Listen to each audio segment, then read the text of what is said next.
Elias era o faroleiro, um homem de poucas palavras, mas olhos que já tinham visto a fúria do mar e a placidez dos dias sem vento. Ele vivia na Ponta Seca, um promontório rochoso que se estendia para o Atlântico, como um dedo ossudo apontando para o nada. Seu mundo era o farol, o cheiro de sal e metal, o ruído constante das ondas quebrando lá embaixo, o ranger da escadaria de ferro e o coração luminoso, pulsante, que guiava os navios na escuridão. A rotina era seu alicerce. Acordar antes do sol, subir os degraus até a cúpula, limpar o lente Fresnel até que brilhasse como um diamante, verificar o combustível, os mecanismos. Descer, preparar o café, ouvir o rádio de ondas curtas, a única conexão com a civilização. Um sopro fraco de vozes humanas do outro lado da névoa. Dias, semanas, meses se misturavam na solidão, pontuados apenas pela chegada esporádica do barco de suprimentos. Elias gostava da rotina. Ela o mantinha são, ou assim ele pensava. O problema começou depois da grande ressaca. Uma tempestade que durou 3 dias e 3 noites, com ventos que uivavam como almas perdidas e ondas que pareciam querer engolir o farol inteiro. Elias não dormiu, preso na cúpula, mantendo a luz acesa, lutando contra o que parecia ser a própria fúria do oceano.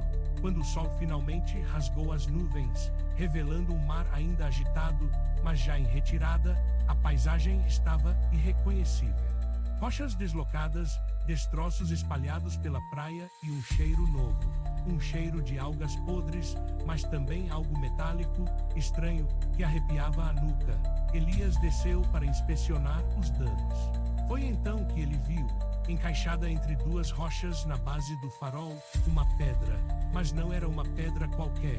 Era lisa, de um preto profundo, sem brilho, quase opaca. Não tinha as irregularidades do basalto local, nem o brilho úmido do granito. Parecia alienígena. Era fria ao toque, um frio que parecia vir de dentro dela, e tinha uma forma estranha, quase um cubo perfeito, mas com as arestas levemente arredondadas, como se tivesse sido esculpida por uma força inimaginável. Ele tentou movê-la, mas era pesada demais. O peso não condizia com o tamanho. Intrigado, Elias passou as próximas horas desenterrando a coisa. Com a maré baixa, ele conseguiu. A pedra, do tamanho de um melão, foi levada para dentro da sala de equipamentos, o único lugar onde ela ficaria a salvo do mar. Naquela noite, pela primeira vez em anos, Elias teve dificuldade para dormir. Havia um zumbido sutil no ar, como se o farol inteiro vibrasse em uma frequência baixa, quase inaudível. Ele atribuiu a tempestade aos danos na estrutura, mas no fundo, sabia que era a pedra. Ele a podia sentir. Os dias viraram semanas. A pedra se tornou a nova companheira silenciosa de Elias. Ele a observava por horas. A princípio, não havia nada. Depois, ele começou a notar. Quando a luz do farol incidia nela de certa forma, parecia que sua superfície preta absorvia a luz de um jeito peculiar, não refletindo, mas engolindo ar. E o zumbido. O zumbido se tornou mais claro, uma vibração constante, vinda da pedra, que ele sentia nos ossos, nas têmporas. Sua rotina começou a desmoronar. Elias esquecia de checar o óleo, demorava mais para limpar a lente, passava as manhãs olhando para o mar, para a pedra, para o nada. A neblina, sempre a neblina. Ela se tornou mais densa, mais persistente. Dias e noites em que a visibilidade era quase zero. O ar ficava mais pesado, com o cheiro metálico misturado ao sal e um leve toque de enxofre, como se algo estivesse queimando nas profundezas. Os sonhos de Elias. Eles se tornaram o palco do verdadeiro horror. Não eram sonhos comuns. Ele via paisagens impossíveis, cidades de basalto negro sob céus sem estrelas, geometrias que desafiavam a mente. Torres que se retorciam para dentro de si mesmas, arcos que curvavam em ângulos impensáveis, criando uma sensação de vertigem e náusea. E havia o som. Um cântico gutural, profundo, repetitivo, que parecia vir de milhões de gargantas, ecoando através do tempo e do espaço. Ele acordava suando frio, com o zumbido da pedra ainda ressoando em seus ouvidos. A solidão, antes um refúgio, virou uma prisão. As vozes do rádio se tornaram sussurros, depois estática. O barco de suprimentos atrasava, ou não vinha. Elias não sabia se era a neblina que impedia, ou se eles tinham simplesmente esquecido dele. Ele estava sozinho, e a pedra estava com ele. Ele começou a conversar com ela. Sim, eu sei, loucura. Mas ele conversava, contava sobre o mar, sobre as gaivotas, sobre a monotonia, e a pedra parecia responder, não com palavras, claro, mas com uma intensificação do zumbido, com uma pulsação sutil, que Elias agora jurava ver. A superfície lisa parecia se mover, ondas lentas e imperceptíveis, que ele só via com a visão periférica. Quando ele olhava direto, ela voltava à sua imobilidade opaca. Era um jogo cruel, uma tortura lenta. Ele tentava se afastar da pedra, mas era inútil. Ela o chamava. Ele a colocou em um baú, trancou. O zumbido só aumentou, reverberando pelas paredes de pedra do farol. A mente de Elias começou a falhar. Os dias se misturaram. Ele não sabia mais se tinha comido, se tinha limpado a lente, se tinha dormido. Ele via vultos nas sombras, ouvia o farfalhar de algo invisível na escadaria.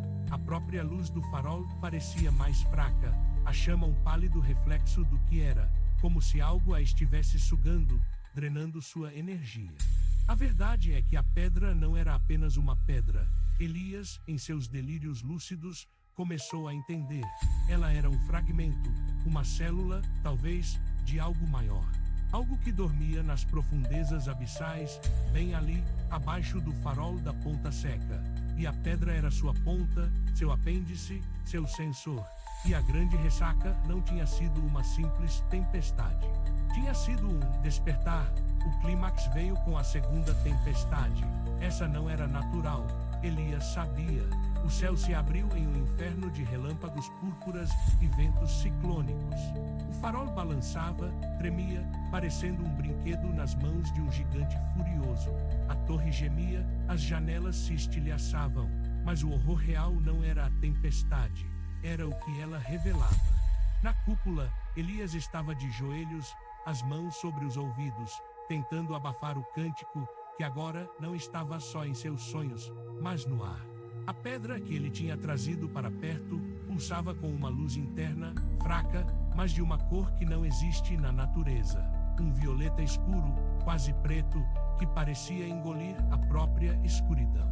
O zumbido se transformou em uma melodia gutural, cavernosa, uma língua que sua mente entendia sem nunca ter aprendido. Uma língua de antiguidade inimaginável. Através das janelas quebradas, entre os intervalos dos relâmpagos, Elias viu. Nas ondas gigantes que batiam contra o rochedo, ele jurou ver formas, não peixes, não baleias, eram estruturas. Colunatas ciclópeas, arcos que desafiavam a gravidade, pirâmides invertidas, tudo feito de um material escuro, opaco, que parecia absorver a própria luz. Eram construções, vastas e monumentais, que se estendiam por quilômetros abaixo das ondas, uma cidade morta, adormecida, que estava acordando. A cada relâmpago, mais um fragmento dessa verdade aterrorizante era revelado, e ela não estava lá para ser vista, ela estava lá para chamar. O farol da Ponta Seca não era um guia. Era um farol no sentido mais primordial, um sinal. E a pedra era a chave que estava abrindo a porta para algo que o mundo não estava pronto para ver. Naquele momento, a luz do farol piscou uma última vez, não uma falha mecânica, não uma queda de energia, mas como se algo a tivesse absorvido, engolido. E em seu lugar, uma escuridão mais profunda, mais densa, emanou da cúpula, espalhando-se pela névoa.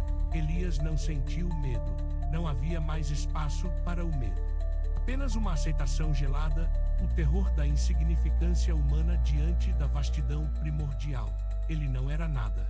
sua vida, sua sanidade, seu farol, tudo era apenas um grão de areia em uma praia infinita. E a praia era apenas o limiar de um oceano de horrores. A tempestade passou tão abruptamente quanto começou. Quando o sol nasceu, não havia sequer uma nuvem no céu. O mar estava calmo, como um lençol de vidro.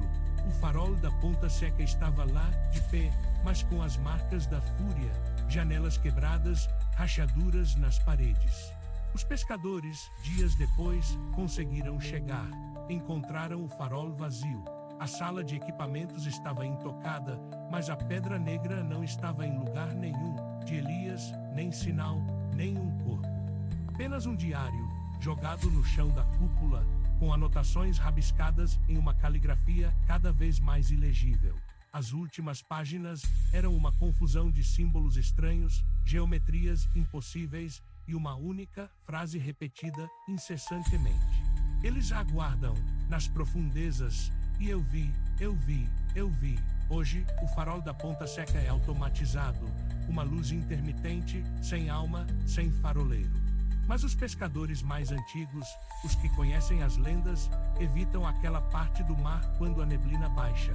Eles dizem que em algumas noites de tempestade, quando o mar ruge com um som que não é de onda, mas de uma voz, a luz do farol pisca num ritmo diferente. Um ritmo que não é para guiar, mas para chamar. Um ritmo antigo, que remete a algo que dorme sob as águas, esperando seu tempo. E Elias, Elias nunca mais foi visto da mesma forma. Se é que foi visto, talvez ele tenha encontrado o seu lugar no abismo.